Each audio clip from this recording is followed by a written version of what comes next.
날마다 살아나는 큐티 김양재 목사입니다. 오늘 큐티인 말씀은 마가복음 3장 7절부터 19절까지예요. 하나님 아버지, 저희를 부르시고 세워주신 은혜를 기억하며 오늘도 그 부르심 앞에 아멘으로 응답하는 저희가 되길 원합니다. 말씀해 주시옵소서. 듣겠습니다. 예수님의 부르심에 응답하려면 첫째, 치유의 목적을 분별해야 합니다. 예수님은 앞서 바리새인들의 미움을 사시자 곧장 물러가십니다. 사역의 위협과 시기 앞에서도 조용히 피하시는 예수님의 모습이 인상적이지요.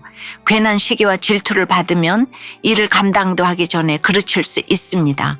예수님이 지금 물러나시는 것은 패배가 아니라 사역을 위한 지혜로운 분별이자 필요한 사명을 더 멀리 오래 감당하시기 위한 선택입니다. 저의 큐티 사역 역시 유명하지 않았기에 여기까지 올 수 있었던 것 같아요. 때로는 저의 진심이 통하지 않는 것 같아서 안타까운 마음이 들 때도 있었지만 지나고 보면 드러낼 때는 드러내 주시고 숨겨야 할 때는 또 숨겨주심으로 저를 보호해 주신 것 같아요. 8절에 보니 많은 무리가 예수님이 하신 큰일을 듣고 나왔다고 하지요. 예수님의 치유와 기적의 소문은 멀리까지 퍼져서 갈릴리뿐 아니라 유대, 이두메, 요단 건너편, 두로와 시돈에 이르는 지역에서 두루 사람들이 몰려듭니다. 신자든 불신자든 예수님이 하신 큰일을 듣고 나온 거예요. 9절에 수많은 무리가 몰려 예수님을 밀쳐대자 예수님은 그 무리의 열광을 피하려고 작은 배를 대기하게 하십니다. 10절을 보니 병으로 고생하는 자들이 예수님을 만지려고 몰려왔다고 해요. 병과 고난이 참 힘들지만 한편으로는 이렇게 병과 고난이 있어야 주님을 간절히 찾게 되네요. 무기력하고 무감각한 자는 예수를 만지고자 하지도 않습니다. 간절함 없는 신앙은 무감각과 타협 속에 머무를 수밖에 없지요.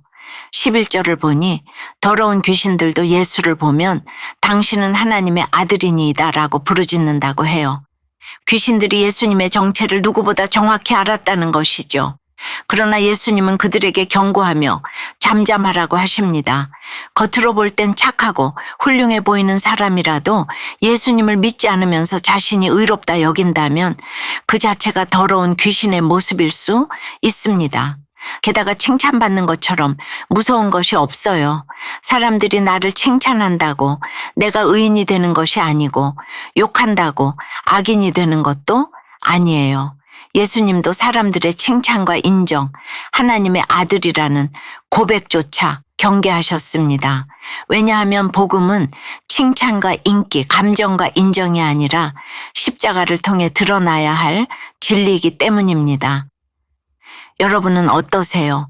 병든 자처럼 주님을 만지고자 하는 간절함이 있습니까?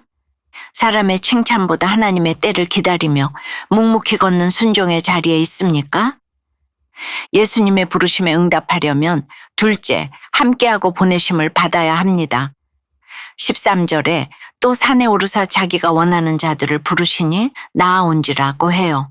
예수님은 중요한 일을 앞두고 늘 산으로 올라가 기도하며 하나님의 뜻을 구하셨어요.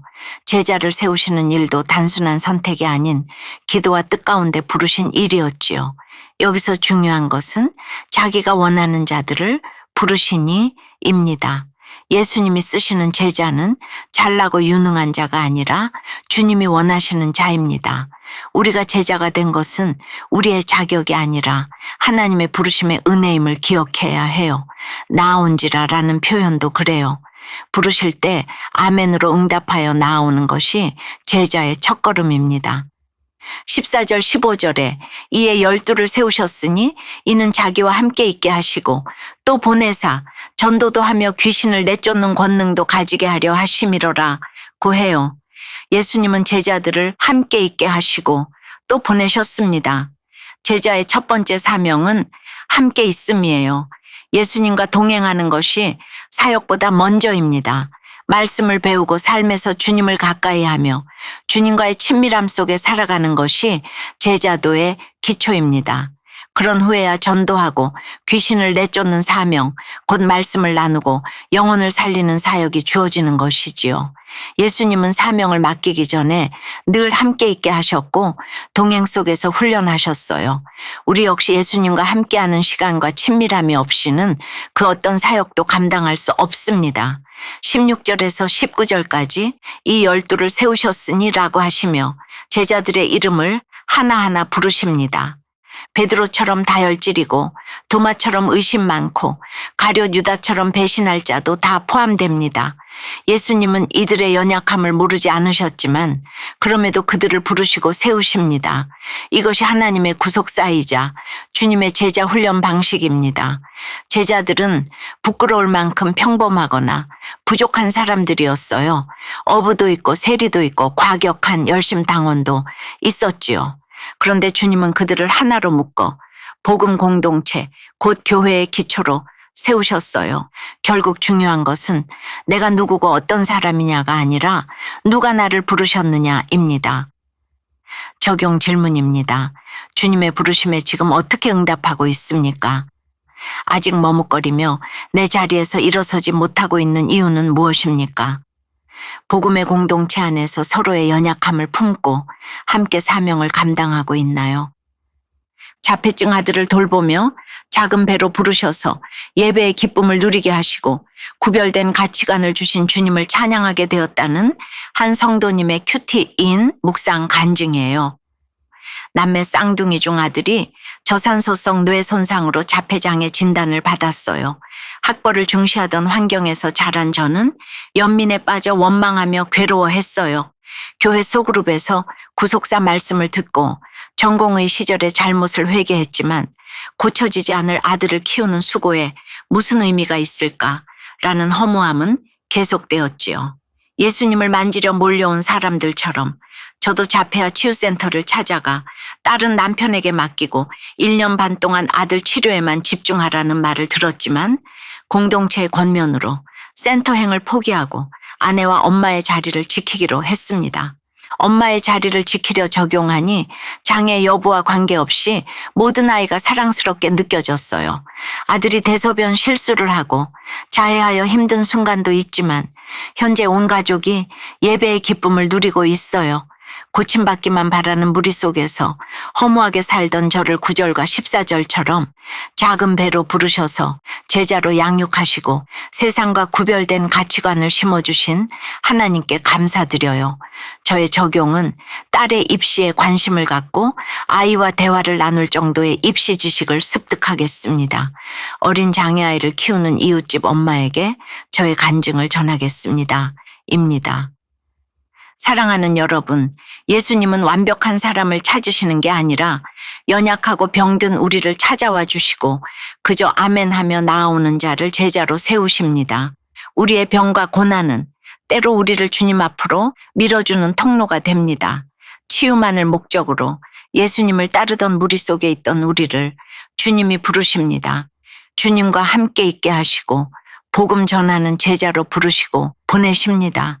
지금 내 삶의 자리에서 여전히 머뭇거리고 있다면 예수님의 부르심의 아멘으로 응답하시길 바라요.